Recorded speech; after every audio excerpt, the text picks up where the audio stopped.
well, kind of what you described, where you decide to go into one sport or maybe even just two sports. Typically more one is what I think of it personally, and then focus solely on that sport and train year-round in that sport then. Good question. I think kids are different now than they were when I was growing up, and I'll be 32 in December. So I think now with electronic devices, that's changed kids' willingness to try new things and new activities and sports.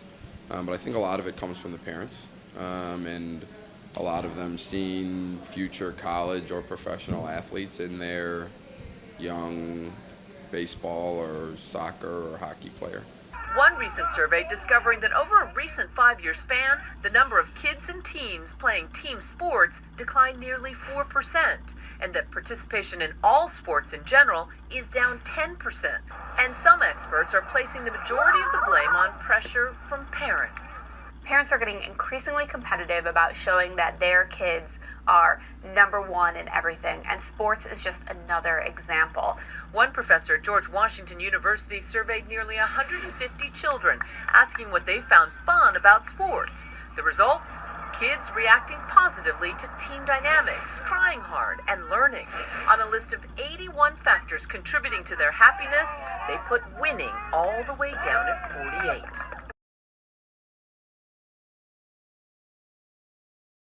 Should be a discussion amongst both parties, but I think ultimately should do what the kid wants to do. Mm-hmm. One that's going to do it, so if he doesn't want to do it, can't force him to do so. I'm certainly no expert on physiology, but when you hear professional trainers talk about even some professional athletes lacking key things to athleticism and not being able to do certain movements or activate certain muscles just because they haven't done so.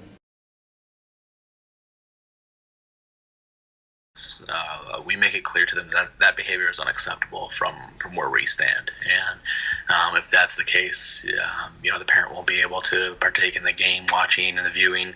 On the basketball side, they have explicit rules written out about if you cannot control your fans, technical fouls are put on your team, and then ultimately can lead to a disqualification for the game. So, and stuff that we host, we make sure to try and deal with that preemptively, and making sure that everybody knows the consequences to doing that.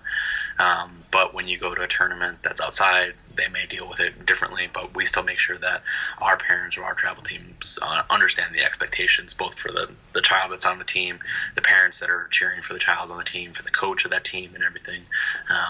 That is not the image that we want for our teams to be portraying out at those tournaments. So.